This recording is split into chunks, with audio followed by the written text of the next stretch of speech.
lo verá, aún los que le traspasaron, y todas las tribus de la tierra harán lamentación por él. Sí, amén. Entonces, esta parte, esta es la tercera parte de la, diríamos, de este inicio del Apocalipsis, en donde la primera era la introducción, luego hablamos del mensaje y ahora la profecía. Y es una reminiscencia y adaptación, podríamos decir, de Daniel 7:3. No sé si el término sea bueno, adaptación, sino más bien la confirmación de lo que fue profetizado en Daniel 7:13, que dice: miraba yo en la visión de la noche, y he aquí con las nubes del cielo venía uno como un hijo de hombre, que vino hasta el anciano de días, y le hicieron acercarse delante de él. Y también en Zacarías 12, del 10 al 14, dice la palabra: y derramaré sobre toda la casa de David y sobre los moradores de Jerusalén espíritu de gracia y de oración, y mirarán a mí, a quien traspasaron, y llorarán como se llora por un hijo unigénito, afligiéndose por él como quien se aflige por el primogénito. En aquel día habrá gran llanto en Jerusalén, como el llanto de Abadrimón en el valle de Megido, y la tierra lamentará cada linaje aparte, los descendientes de la casa de David por sí y sus mujeres por sí, los descendientes de la casa de Natán por sí, sus mujeres por sí y sus descendientes por sí, los descendientes de la casa de Leví por sí, los de sus mujeres por sí, los descendientes de Simei por sí, sus mujeres por sí, todos los linajes, los otros linajes, cada uno por sí y sus mujeres por sí. Estos dos pasajes bíblicos son profecía, y en este versículo pues hace alusión a lo que estaba escrito proféticamente y que va a suceder cuando el Señor Jesucristo regrese. Y comienza diciendo: he aquí viene con las nubes. Y entonces este he aquí viene con las nubes tiene relación con el pasaje de Daniel. Lo demás tiene relación con el pasaje de Zacarías. Con el pasaje de Daniel que leímos, que dice: y aquí en las nubes del cielo veía uno como hijo de hombre. Lo vio Daniel, y hoy pues el apóstol Juan, guiado por el Espíritu Santo, muestra que Jesús viene. ¿Y cómo viene? Viene en las nubes. Esta venida con las nubes, recuerden que habíamos dicho que la venida del Señor Jesucristo es, o el día del Señor comienza con el arrebatamiento. Y en el cielo, en el no tiempo de Dios, es así, ¿no? Pero aquí en la tierra van a pasar 7 años de tribulación. Este texto está mostrando ya el regreso con su iglesia, porque habíamos visto que hay 2 puntos: el regreso de Cristo por su iglesia, por los santos, y el regreso de Cristo con los santos, ¿sí? Cuando viene por los santos, dice: y a la final trompeta, quien toca la trompeta es Jesús, los muertos en Cristo resucitarán primero, luego nosotros, los que hayamos quedado, seremos arrebatados para juntos esperarle al Señor. ¿En dónde? En las nubes. En las nubes, ¿sí? En las nubes. En las nubes se van a realizar las bodas del Cordero, pero aquí en la tierra, allá es en el no tiempo de Dios. Aquí en la tierra, ¿qué tiempo pasa? 7 años, que comienza con el reinado del anticristo y termina con esa venida de Jesús, con su iglesia, con los santos, y que está hablando este versículo, y nos muestra que Jesús viene en las nubes. En las nubes se junta con la iglesia, porque la iglesia puede esperar a Jesús en las nubes, se junta con la iglesia y va. En el no tiempo de Dios es inmediatamente. En el tiempo humano, 7 años. ¿Sí? ¿Estamos de acuerdo? Sí. Bueno. Esta venida en las nubes se menciona en otros 6 lugares en el Nuevo Testamento. Y diríamos, cuando se estaba acercando el nacimiento de Cristo, habían datos que se iban cumpliendo de lo que había sido profetizado. Nosotros ahora vemos que había sido profetizado tanto en Daniel, en Zacarías, que son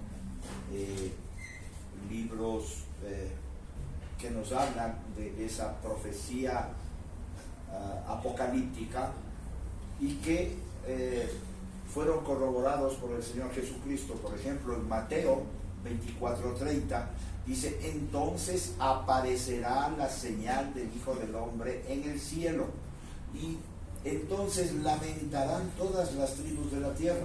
Tiene que ver con Zacarías y tiene que ver con Apocalipsis 1:7. ¿Sí? Es lo mismo. Y verán al Hijo del Hombre viniendo sobre las nubes del cielo con poder y gran gloria. Esas fueron las palabras de Jesús. En el libro de Mateo, en el capítulo 26, versículo 64, dice: Jesús les dijo: tú lo has dicho, y además os digo que desde ahora veréis al Hijo del Hombre sentado a la diestra del poder de Dios y viniendo en las nubes del cielo. Quiero hacer un alto. 26:64. Mateo 26:64. Aquí, por ejemplo, nosotros podemos ver algo muy interesante con relación al tiempo, al cronos y al kairos. Dice, Jesús le dijo: tú lo has dicho, y además os digo que ¿desde ahora cuál? Tiempo cronos.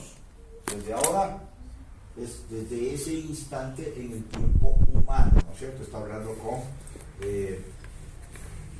Herodes, con Pilato. Y entonces dice, Jesús le dijo: tú lo has dicho, y además os digo que desde ahora veréis al Hijo del Hombre sentado a la diestra del poder de Dios. ¿En dónde estaba Jesús? ¿A dónde iba? A la diestra del trono de Dios. Resucitó y está sentado a la diestra del trono de Dios. ¿Sí? Y entonces, Jesús entró ¿en qué? En el no tiempo de Dios, ¿sí? Sentado a la diestra de Dios. Ya, allá no hay tiempo. Hablaba en el tiempo cronos, pero dice: desde ahora veréis a quién, a Jesús sentado a la diestra de Dios, en donde ya no hay tiempo. El tiempo humano es acá. Y dice: y viniendo en las nubes del cielo. Y es interesante este viniendo. Recuerden lo que habíamos dicho, que es un presente progresivo. Entonces, para un poquito hacer la similitud y para poder entender lo que es el no tiempo de Dios, Jesús está viniendo en todo tiempo humano, pero está viniendo en el presente eterno de Dios. Pensemos, si este momento le predicamos a una persona, ¿bien?, y esa persona acepta a Jesús, ¿qué está pasando para esa persona? Jesús está viniendo a su corazón, ¿verdad? Si oramos por un enfermo, está enfermo, oramos por el enfermo y se sana, Jesús está viniendo a sanar, ¿verdad? Si alguien tiene un problema económico, oramos como iglesia y Dios bendice a esa persona. ¿Qué está pasando? Jesús está viniendo, ¿sí? Entonces ese es el está viniendo. Eso es un presente eterno, porque es en el no tiempo de Dios. Y dice, y viniendo en las nubes del cielo. Veíamos los textos anteriores que decían, y vendrá, ¿verdad? ¿En qué tiempo? En el cronos humano. Aquí muestra que el Hijo del Hombre está sentado ¿en dónde? A la diestra de Dios. ¿En qué tiempo? En el no tiempo, ¿sí? Entonces, cuando está porque Dios no tiene tiempo, no tiene pasado y no tiene futuro, es un eterno presente. Pero para poder entender, es no tiempo, no tiene tiempo.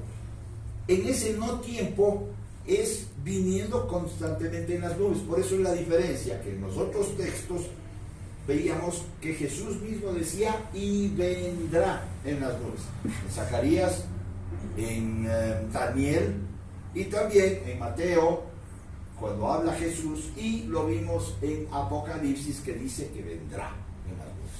¿En qué? En el tiempo humano, nuestro tiempo, porque todavía no se cumple. Pero en el tiempo de Dios, en el no tiempo de Dios, dice viniendo. Es un constante, viniendo en las nubes del cielo, ¿sí? Pone los dos tiempos, pone las dos circunstancias. ¿Por qué dice viniendo en las nubes? ¿Por qué dice viniendo en las nubes? Porque está sentado ¿en dónde? A la diestra del Padre. Por eso es el no tiempo de Dios, ¿sí? O sea, no dice ni viene ni vendrá, sino viniendo. Viniendo, porque es el no tiempo de Dios, ¿sí? Muy bien. Yo sé que no es tan fácil de entender esto, no es tan simple, pero a veces esas diferencias en la palabra, cuando dice vendrá, está hablando de futuro, y cuando dice viniendo, bueno, ¿quién entiende? ¿Cómo lo entiendo? Está viniendo, ¿sí? Está viniendo hoy, es un presente, porque es en el no tiempo de Dios, ¿sí? Muy bien.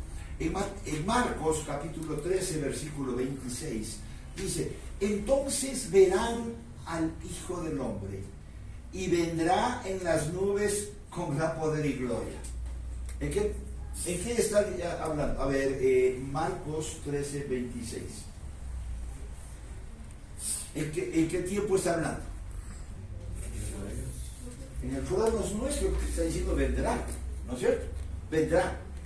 ¿Vendrá cuándo? Después de los 6.000 años que se cumplan sobre la tierra, o después de la gran tribulación de los 7 años de tribulación, ¿verdad? Vendrá en ese momento. Y por eso está hablando de nuestro cronos, en el tiempo creado por Dios. No está hablando antes, en el otro versículo veíamos que él estaba sentado a la diestra del Padre hablando en ese no tiempo de Dios. En Lucas 21, 27 dice, entonces verán, nuevamente, está hablando de qué en este tiempo. ¿Dónde estaba Jesús cuando hablaba estas cosas? Aquí en la tierra con los discípulos, ¿sí? No estaba sentado a la diestra del Padre. Y entonces habla en el tiempo cronos.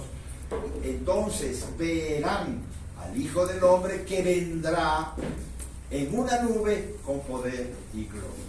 En Apocalipsis 14, 14 está hablando el apóstol Juan cuando tiene la visión y dice, mire, y he aquí una nube blanca, y sobre la nube uno sentado semejante al Hijo del Hombre, que tenía una cabeza y una corona de oro, y en la mano una hoz aguda.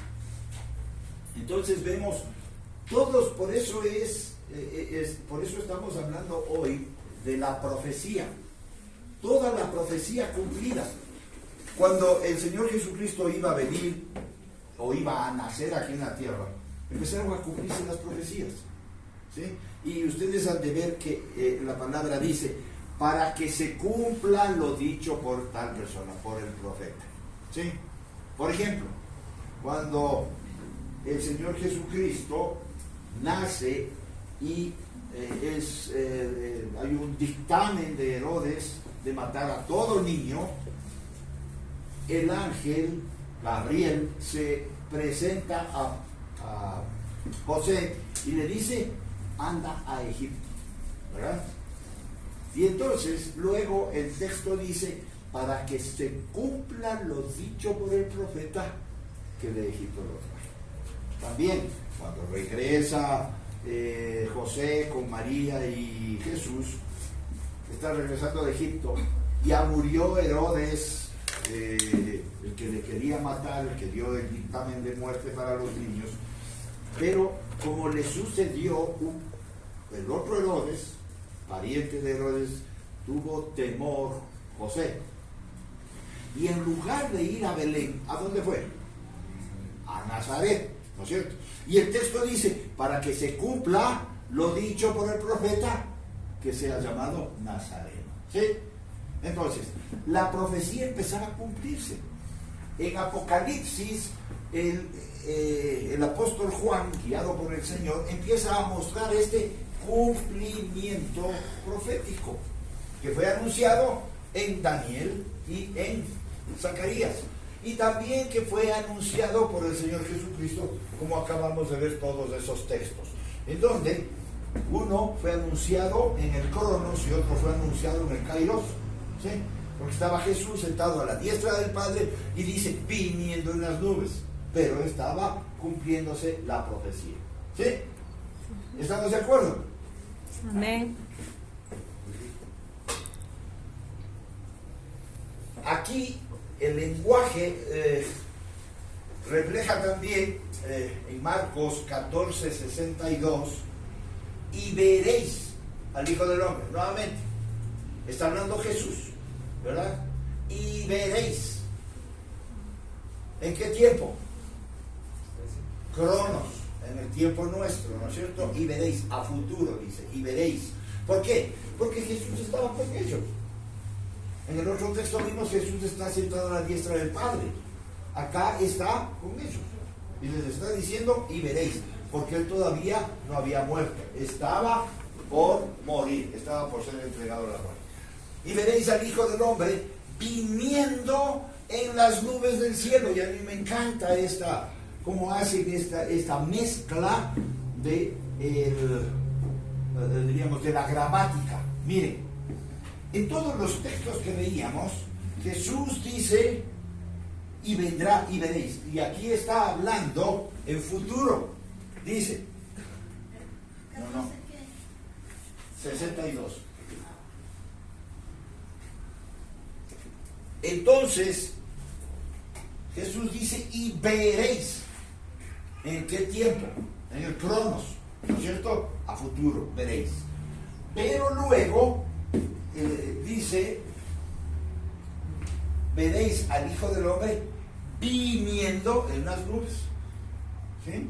No es, y ese viniendo en las nubes, cuando estaba a la diestra del Padre, Jesús estaba hablando en el Kairos, no en el Cronos, ¿sí? En el no tiempo de Dios, viniendo constantemente. Ahora está hablando del futuro.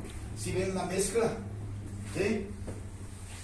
El resto de este versículo está tomado principalmente de Zacarías 12:2. Vamos a Zacarías 12:2. Y no es que Juan estaba trayendo, porque en ninguna parte del texto dice, y fue dicho por Zacarías. Ustedes no ven eso, ¿no es cierto? Él cita algo que estaba dicho en Zacarías, pero era el anuncio del cumplimiento de lo que estaba profetizado, ¿sí? Hay mucha profecía que se ha ido cumpliendo en estos tiempos. Por ejemplo, díganme una profecía que se cumple ahora. Las guerras, las enfermedades. Sí, las enfermedades, las guerras, rumores de guerras. ¿Qué más? Los falsos profetas. Los falsos profetas. Se está cumpliendo hoy. Y lo vemos el cumplimiento, ¿no es cierto? Apostasía. La apostasía. Sí, la apostasía. Estamos viendo ahora. Hay mucha apostasía. Y justo con lo que comencé diciéndoles de este médico Sanz, Terrible, ¿no? O sea, eso es apostasía. Mezclar algo de la Biblia con ese esoterismo de la medicina. Terrible, ¿verdad? Y decir que eso, hablando de la conciencia superior, la conciencia humana, que 3 tipos de conciencia, queriendo decir que la conciencia superior es un ser superior y puede ser Dios. ¿Cómo mezcla, no? ¿Cómo mezclan las cosas? Para decir que nosotros tenemos el poder en la mente para sanarnos. El sanador es Jesús. Y que Jesús obre en la mente del ser humano es distinto a que yo diga que mi mente, como controla todo el cuerpo, yo declaro que soy sano y ya soy sano.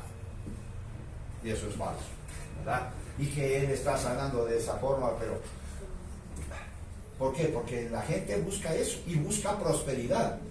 Entonces Él, en base a la medicina, ha entrado en el campo de decir, bueno, vas a ser próspero, vas a hacer negocio. Entonces, ¿quién no quiere dinero? ¿Quién no quiere salud? Todo el mundo quiere, y eso es lo que el diablo está haciendo a través de esto. Pero el cumplimiento profético es de lo que la Biblia dice en su palabra y que se está cumpliendo, ¿sí? Y entonces esta otra parte también la toma de Zacarías 12:10, que dice: y derramaré sobre la casa de David y sobre los moradores de Jerusalén espíritu de gracia y de oración, y mirarán a mí a quien traspasaron, ¿sí? Y mirarán a mí a quien traspasaron, y llorarán como se llora por un hijo unigénito, afligiéndose por él como quien aflige al primogénito. Cuando Cristo venga en el juicio, todo ojo lo verá. Cuando Jesús desciende en las nubes con los santos, todo ojo lo verá. No sé cómo lo verá. Ahora, como con el internet se puede ver todo lo que sucede en otros lados, no sé cómo sea, pero todo ojo le verá. Y cuando la palabra de Dios dice todo, es todo. ¿Sí? Todo ojo lo verá. No importa dónde llegue, pero en el planeta todo ojo lo verá. Y estarán incluidos los que le traspasaron. ¿Quiénes son los que le traspasaron?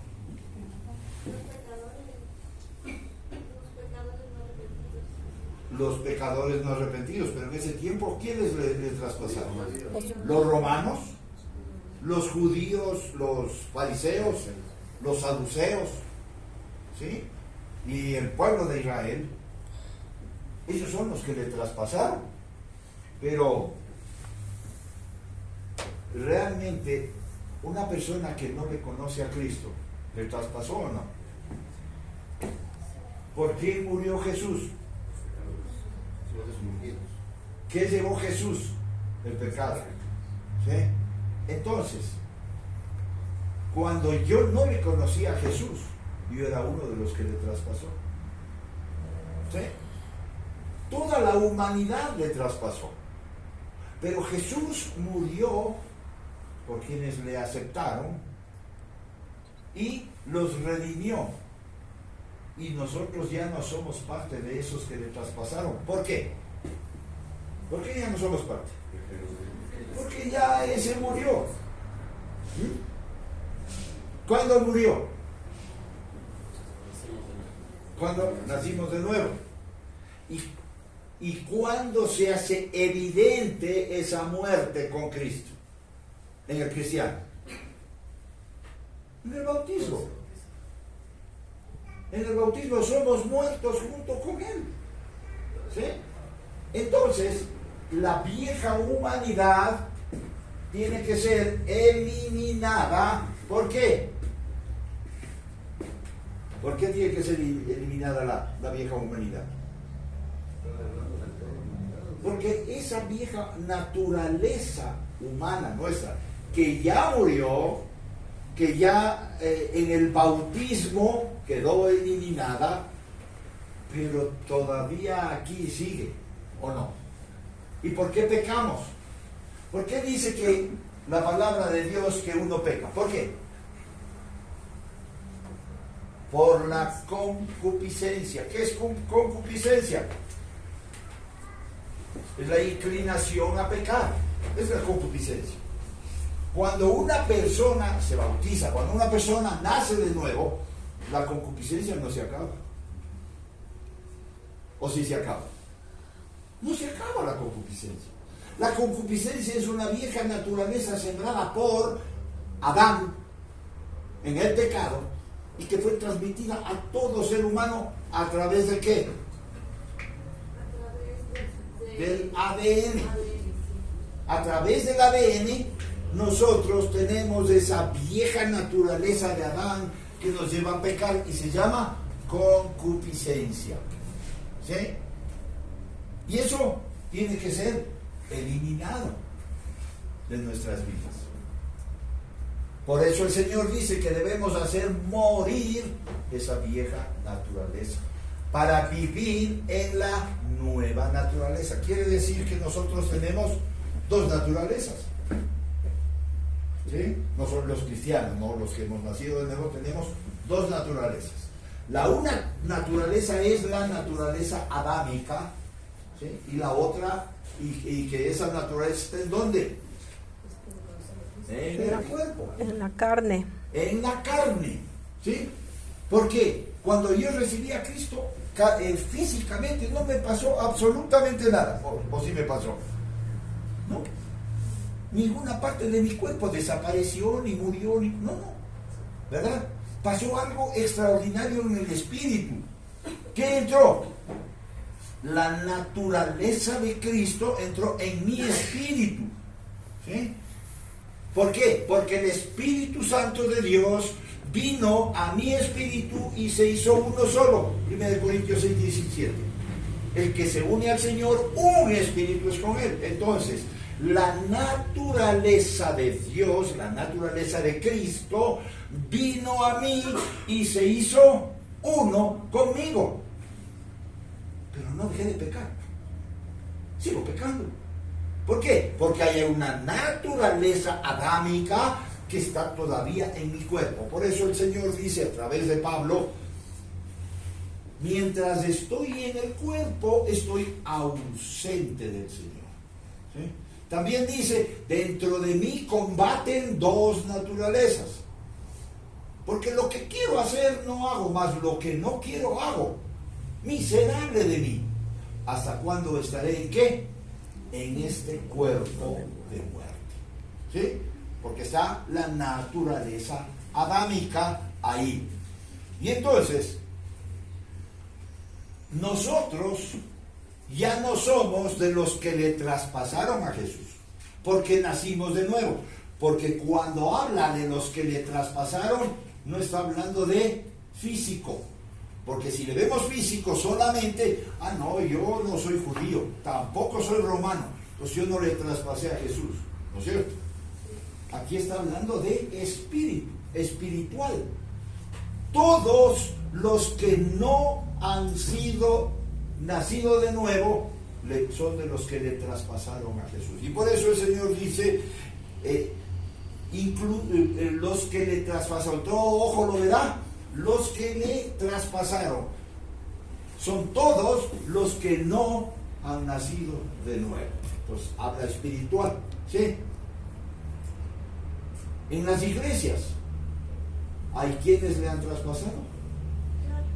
Sí. Porque no todos los que estamos en las iglesias o las congregaciones, porque la iglesia es una, somos nacidos de nuevo. ¿Sí? Entonces hay muchos que cantan, danzan, alaban, glorifican, aplauden, predican, cantan y que no han nacido de nuevo. No han nacido de nuevo.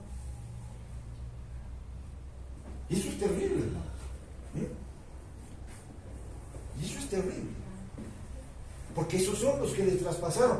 Y esos, ¿sabe qué? Dice la palabra que esos le van a ver en el regreso a Jesús. Porque dice, todo ojo lo verá. Los que le traspasaron. Y aquí viene otra connotación. Hablando de lo físico, los que le traspasaron, por ejemplo, en ese tiempo, que eran los judíos, los romanos. Y ellos ya no están ahora. ¿O sí? Ya no están acá, ya murieron. Pero cuando habla de todo ojo, está hablando de todos, absolutamente todos. Y dice, todo ojo lo verá. Así que ellos también lo verán. Caín lo va a ver. Caín también le traspasó a Jesús. Y todos, absolutamente todo ser humano que no nació de nuevo, que no es cristiano, le va a ver ese día como el que le traspasó a Jesús y harán lamentación. ¿Cuál será la lamentación? Será un terrible dolor. ¿Por qué lo hice? Pero ya está. Ya nadie se sabe. ¿Se ha puesto a pensar en eso? ¿Por qué estudiar la Biblia? Porque necesitamos conocer de Dios. Que Dios es amor y dentro del amor de Dios también es fuego consumidor. También es juicio. Porque hay muchos que le ven como bonachón, ¿no? Que no, pues Dios es amor. Del amor de Dios también es juicio. También es juicio. Porque Dios castiga a quien hace mal. Y el castigo de Dios va a ser también en esa parte de verle a Jesús y decir, ¿por qué le rechacé? ¿Por qué le rechacé? ¿Por qué jugué con la salvación? ¿Por qué lo hice? Ya no hay remedio. Pero si asistía a tal iglesia y cantábamos y estábamos felices y nunca entendí lo que es el pecado y me separa de Dios.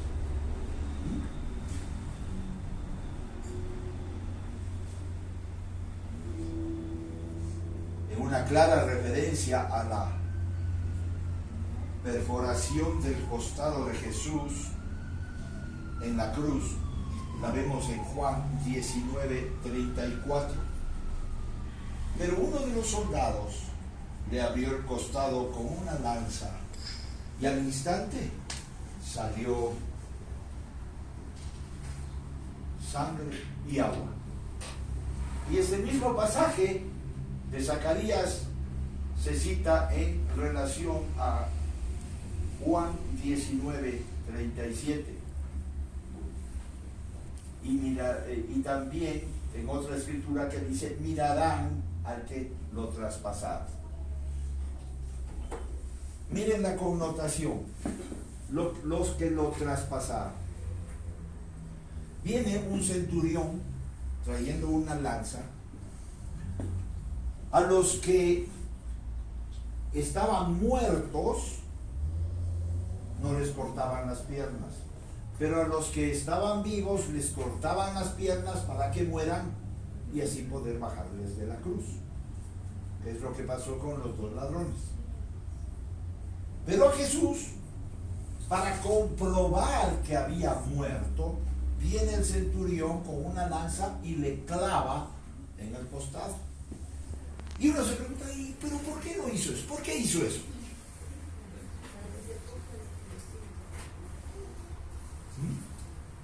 Esos son los que le traspasaron. ¿En dónde? En el costado. Todos los que no le recibieron. Cuando Jesús murió, ya no había remedio para los que le traspasaron. Por eso el texto bíblico dice que a los que no aceptan a Jesús, que ya fueron condenados. ¿Desde cuándo? Desde antes de la fundación del mundo. Y miren, el momento que le traspasan a Jesús, dice que salió del costado agua y sangre. Agua es la palabra y sangre es el sacrificio de Jesús por nosotros para limpieza de pecado. Cuando Jesús está en Capernaum y es invitado a las bodas, le dicen, María le dice al maestresala, hagan todo lo que él dice. Y Jesús dijo, no ha llegado mi hora, pero bueno, ella dio la orden.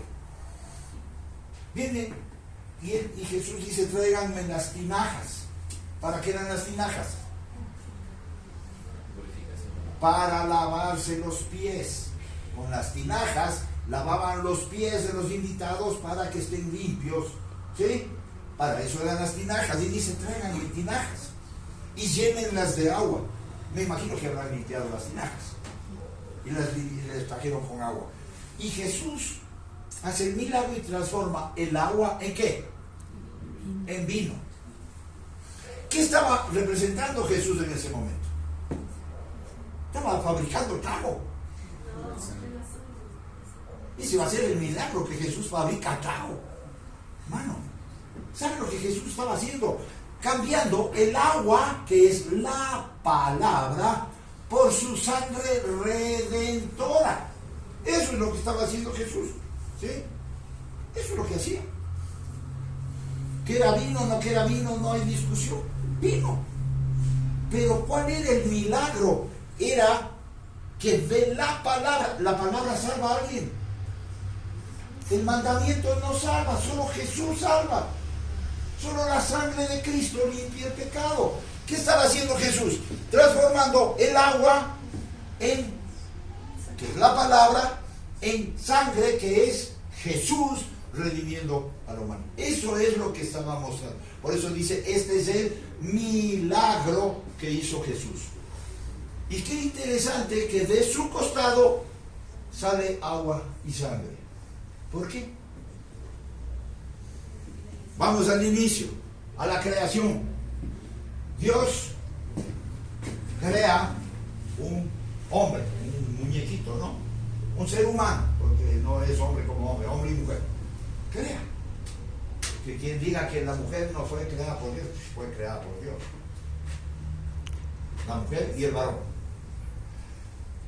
Pero cuando estaba Adán, Dios dice, no es bueno que el hombre esté solo. ¿Qué es? Dios se dio cuenta que era malo que el hombre esté solo. No es que Dios se dio cuenta. Dios quiso mostrarnos que no es bueno la soledad en el ser humano. Que no habla del hombre, sino del ser humano, hombre o mujer. No es bueno. Y por eso hace que haya una pareja. Y entonces, para formar a Eva, ¿qué hace Jesús? ¿Qué hace Dios? Primero, le hace dormir a Adán. ¿No es cierto? Cristo ya estaba muerto. Diríamos, estaba dormido. ¿Sí? De Adán, ¿qué le abre Dios? El costado. ¿Qué le abrió la lanza? El costado a Jesús. ¿Qué sacó Dios del costado? Una costilla para que sea Eva. ¿Qué salió del costado de Jesús? Agua y sangre. La palabra transformada ¿en qué? En la sangre de Cristo que hacía ¿quién? ¿Cuál es la novia de Jesús? La iglesia. La iglesia. Por eso el texto dice, y los que le traspasaron no son la iglesia, porque la iglesia nació de su costado, como vemos en el texto, y salió agua y sangre, ahí se formó la iglesia. Se despierta Adán y dice, eres carne de mi carne y huesos de mis huesos, ¿no? Dice, ¡qué mujer! ¿No? Se asombra, ¡qué mujer! ¡Qué preciosidad! ¿Qué hace Jesús? Si ustedes ven en el libro de Cantar de los Cantares, es Jesús diciéndole a la novia, Salomón a la Sulamita, Jesús diciéndole a su iglesia, eres hermosa, eres preciosa, amada mía. ¿A quién? A su iglesia, que es su esposa, que nació del costado de Jesús. Si sabe lo que quiere decir ser la amada de Cristo. ¿Ah? ¿Por qué le vamos a ensuciar con el pecado? Algo tan divino y tan precioso que le costó a Jesús hasta la última gota de su sangre. Él ya estaba muerto. Y nace la iglesia. ¿Para qué? Para no ser los que le traspasaron. Y todos los que no son iglesia son los que le traspasaron.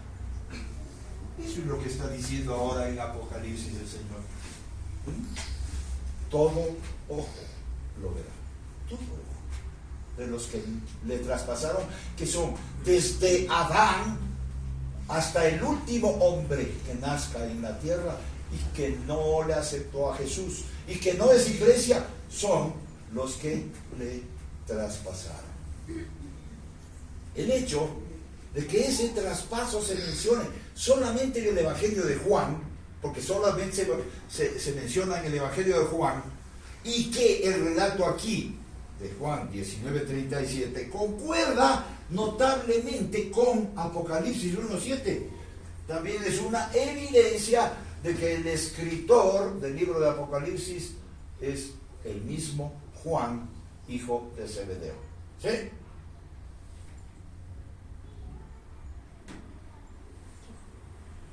Esta predicación del juicio no debería estar restringida a la nación judía, porque no solo es la nación judía. Esta es una referencia a aquellos que crucifican a Cristo, el Hijo de Dios, y que no son judíos.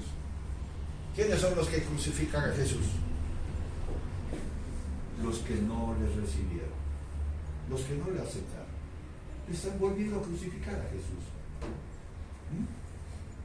Eso es lo que están haciendo. ¿Sí sabe cómo se burlaban de Jesús? A muchos sanaste, ahora bájate de la cruz. Incluso un ladrón le decía, oye, bájate y sálvanos. Y eso es una burla. ¿Sabe cuánto se burlan hoy de Jesús? Incluso en las iglesias. Pensando que, y a veces se ha dicho un epíteto, se le ve a Dios como un bombero que viene solo a darnos cosas, a ayudarnos, a salvarnos de situaciones. Pero nunca le vemos a Jesús como el que murió en la cruz para darme vida. Nunca le quiero ver a Jesús como el que sufrió hasta la muerte de cruz, haciéndose maldito, derramando hasta la última gota de su sangre, para que yo esté aquí y yo tengo una esperanza de vida. Y esta es la vida eterna, que te conozcan a ti, Padre. Es a través de Jesús que le conocemos a Dios, y por eso necesitamos estudiar la palabra. Juan, bajo inspiración divina, agrega: y todos los linajes, que quiere decir tribus, ¿no?, de la tierra, harán lamentación por él.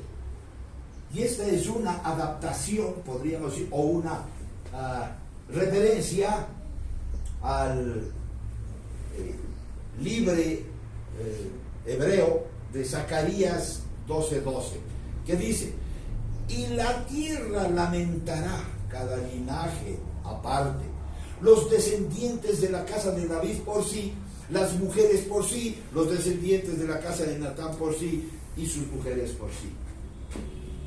Entonces, aquí nos están mostrando que todo linaje de la tierra, desde Adán hasta el último hombre que nazca y que no son iglesia, ese día van a lamentar. Por eso no juguemos a lo que es iglesia. No juguemos con la salvación, que a Jesús le costó tanto. Entonces, yo no quiero ser parte de los que lamenten ese día, parte de los que les traspasaron, porque le costó a Jesús, le costó que de su costado salga agua y sangre, y por eso tengo el privilegio de hoy estar hablando del Señor. No podemos jugar con eso. La combinación de estos pasajes de Daniel y Zacarías ya había sido hecha en el discurso del Monte de los Olivos a través del Señor Jesucristo. En Mateo 24:30 dice: entonces aparecerá la señal del Hijo del Hombre en el cielo, y entonces lamentarán todas las tribus de la tierra, y verán al Hijo del Hombre viniendo sobre las nubes del cielo con gran poder y gloria. Jesús ya lo dijo. Así que Apocalipsis es esa profecía resumida de todo lo que se había dicho, Antiguo Testamento y Nuevo Testamento. Y eso es lo que está hablando Apocalipsis 1:7. Esta profecía se va a cumplir. Y estamos a las puertas de que se cumpla. Estamos viviendo esos tiempos en donde el cumplimiento de la palabra es inminente. Este versículo, como en realidad puede decirse de todo libro, se basa principalmente en la profecía de nuestro Señor, registrada en el capítulo 14 del Evangelio de Mateo, cuando habla de las señales del fin. Y en segundo lugar, en las profecías del Antiguo Testamento, y que se refiere al Señor. La relación con el pasaje del Antiguo Testamento, pero mientras las palabras que aquí son tomadas de Zacarías y el pensamiento que es anunciado en Mateo 26:64, que ya lo leímos, están resumidas ¿en dónde? En Apocalipsis 1:7. Hoy todos los incrédulos, vivos y muertos, los cuales también éramos nosotros antes de conocer a Cristo, peor aún, las personas que están en la iglesia y que dicen ser cristianos y que no son salvos, se ha puesto a pensar por qué Dios dice que a los tibios vomitará de su boca. ¿Te hubiera sido mejor ser tibio, frío o caliente, que ser tibio? ¿Qué es ser tibio? Está jugando con la gracia, está jugando con ese sacrificio de Cristo, que le costó a Cristo tanto y que no tiene un precio, no tiene un valor. Muchas veces cuando leemos que las calles en el cielo son de oro, ¿sabe cuánto hacen hoy por el oro? Piense en las grandes organizaciones de poder en el mundo que quieren ser dueños del mundo. ¿Por qué? Por el oro, por el dinero, por el poder. Allá las calles van a ser de oro. ¿Qué quiere decir? Que todo lo que ahora es la ambición de, allá es desecho. Caminaremos sobre ellas, porque hay un valor superior que todo eso, y es Jesús, Dios mismo. En el griego, sí, amén, es nai, amén. Y aquí tenemos, diríamos, las dos formas, griega y hebrea, de una afirmación. Porque a veces nos preguntan, ¿por qué una parte de la Biblia está escrita en griego y otra parte está escrita en hebreo arameo? Queriendo decir Dios que la palabra no es para un grupo, es para todos, judíos y gentiles, hebreo y griego. Y cuando hay una afirmación, y es interesante en este texto, en donde se unen el griego y el hebreo, porque dice sí, amén, está sí en el griego y amén en el hebreo. ¿Qué quiere decir sí? Es una afirmación. ¿Qué quiere decir amén? Así sea. Cuando nosotros, por ejemplo, oramos, tenemos la sana costumbre de decir amén al final. ¿Qué quiere decir? Así sea, se cumpla, sí. Pero en ese texto dice sí, amén, sí.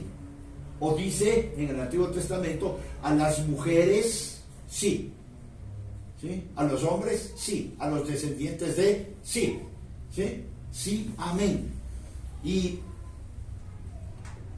este sí, amén es una breve traducción de la combinación que se halla en 2 de Corintios 1:20. 2 de Corintios 1:20.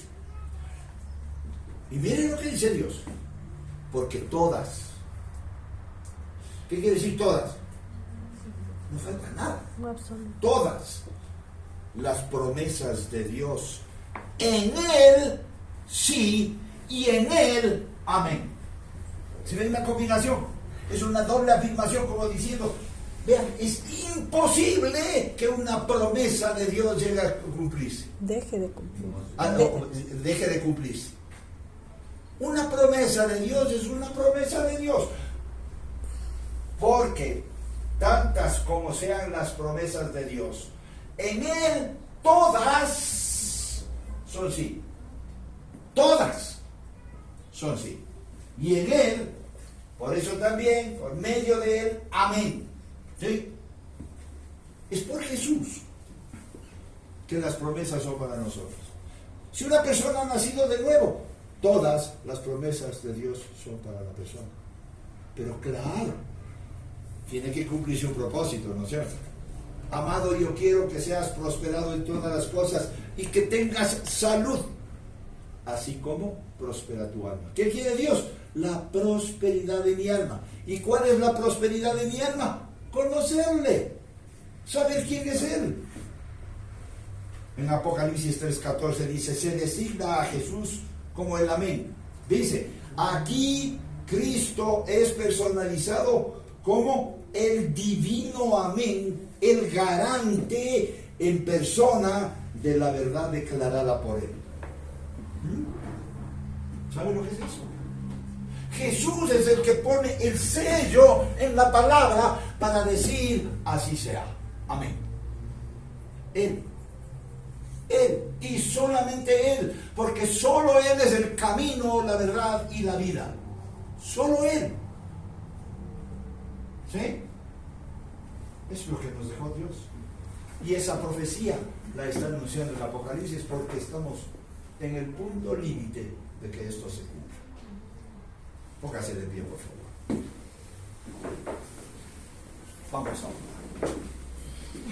Amado Dios, gracias por tu palabra. Gracias porque tu palabra nos reta, nos redarguye, como decimos nosotros en el léxico popular, nos mueve el piso.